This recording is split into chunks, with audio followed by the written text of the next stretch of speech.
अस्सलामु अलैकुम। इब्लिस का घमंड।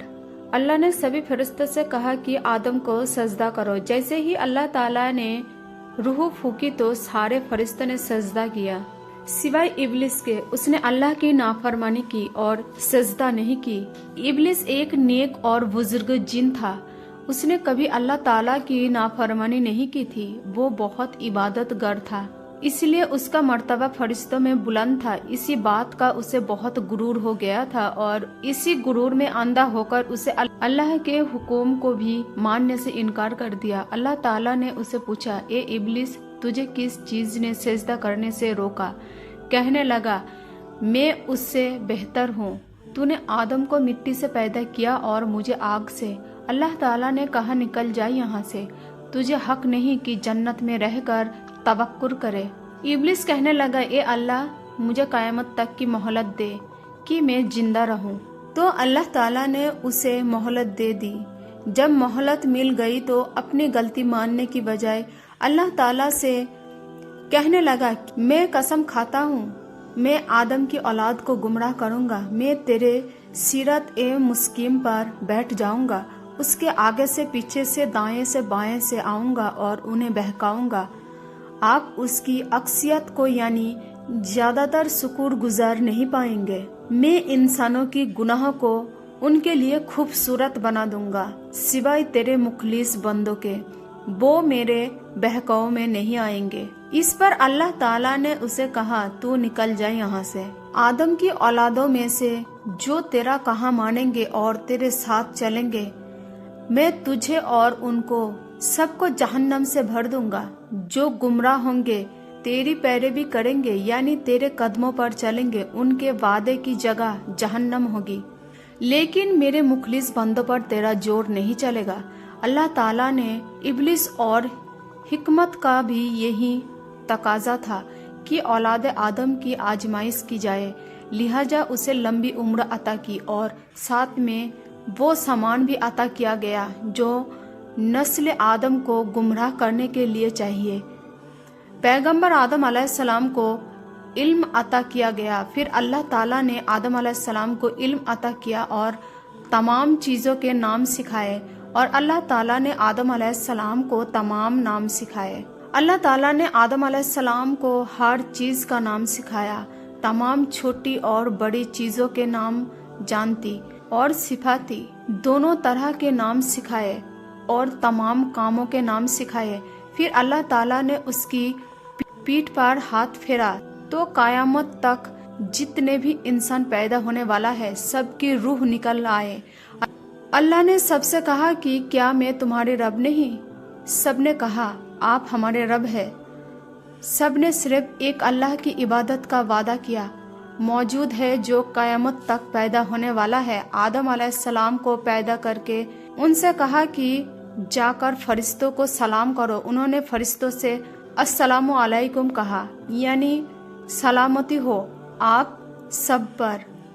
इसके बदले में फरिश्तों ने कहा, वालेकुम अस्सलाम रहमतुल्लाही, यानी आप पर भी सलामती हो। और अल्लाह की रहमत को इस पर अल्लाह ताला ने आदम अलैहिस्सलाम से कहा, ये तुम्हारी औलाद को एक दूसरे के लिए तोहफा और हदिया है। अब अल्लाह ने फरिश्तों के सामने दुनिया की कुछ चीजें पेश की और उनके नाम पूछे। फरिश्ते नहीं जानते थे उन्हें। कहा, ये अल्लाह, हमें इल्म नहीं, हमें तो सिर्फ उतना ही पता है जितना इल्म आपने हमें दिया। फिर उन्हीं चीज़ों के नाम आदम अलैहिस्सलाम से पूछा तो उन्होंने सब के नाम बता दिए। इस पर अल्लाह ताला ने फरमाया, क्या मैंने नहीं कहा था कि मुझे ज़मीन और आसमान की हर चीज़ का इल्म है? जो तुम जाहिर करते हो और जो तुम छुपाते हो वो सब मैं जानता हूँ। पैगंबर आदम अलैहिस्सलाम को जन्नत में भेजा गया। आदम अलैहिस्सलाम को जन्नत का लिबास पहनाया गया और जन्नत में रहने को कहा गया। वो जन्नत में रहने लग गए, लेकिन वो खुद को अकेला महसूस कर रहे थे। एक दिन वो सो रहे थे तो अल्लाह ताला ने उसकी बाएं पसली से हवा अलैहिस्सलाम को पैदा किया, जो कि बहुत ज़्यादा खूबसूरत थी। जब वो सोकर उठे तो उन्होंने हवा को देखा और पूछा, तुम कौन हो? उन्होंने कहा कि अल्लाह ने मुझे आपके लिए पैदा किया है تاکہ آپ ہم سے سکون حاصل کر سکے۔ پیغمبر آدم علیہ السلام اور حوا علیہ السلام وہ دونوں خوشی سے جنت میں رہنے لگے۔ اللہ تعالیٰ نے کہا جہاں جانا ہے جاؤ، جو کھانا ہے کھاؤ، بس درخت پیڑ کا پھل کھانے کے لیے منع کیا، اگر کھا لوگے تو ظالموں سے ہو جاؤ گے۔ انہوں نے اللہ کی حکم کے مطابق اس درخت کے پاس جانے سے خود کو روک کے رکھا، پھر ان کے دل میں شیطان نے وسوسہ ڈالا اور آخرکار دونوں نے وہ پھل کھا لیا جس سے اللہ تعالیٰ نے انہیں منع فرمایا تھا۔ ابھی پھل کھانا ہی شروع ہی کیا تھا کہ جنتی لباس اتر گیا اور وہ دونوں پتوں سے اپنا ستن ڈھانکنے لگے اور شرمندہ ہو کر ادھر ادھر بھاگنے لگے۔ اللہ تعالیٰ نے فرمایا، اے آدم کیا مجھ سے بھاگتے ہو؟ انہوں نے کہا نہیں یہ میرے رب، بلکہ تم سے حیا کرتا ہوں۔ اللہ تعالیٰ نے کہا کہ اے آدم کیا میں نے تجھ سے اس درخت کے پاس جانے سے منع نہیں کیا تھا؟ کیا میں نے تجھے خبردار نہیں کیا تھا کہ شیطان تمہارا کھلا دشمن ہے؟ حضرت آدم علیہ السلام فوراً اپنی غلطی کا احساس کرتے ہوئے سجدے میں گر گئے اور ندامت سے عرض کرنے لگے۔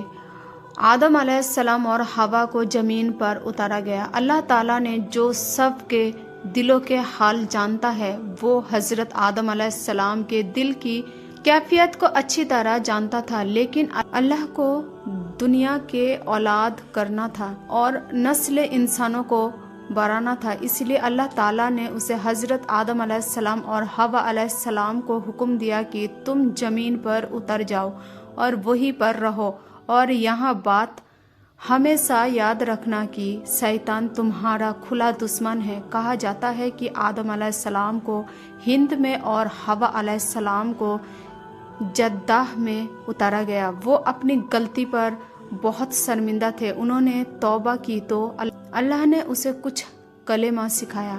پیارے دوستو، اس اسلامک واقعہ کا اگلا پارٹ ضرور سننا اور اس چینل کو لائک، شیئر اینڈ سبسکرائب ضرور کرنا۔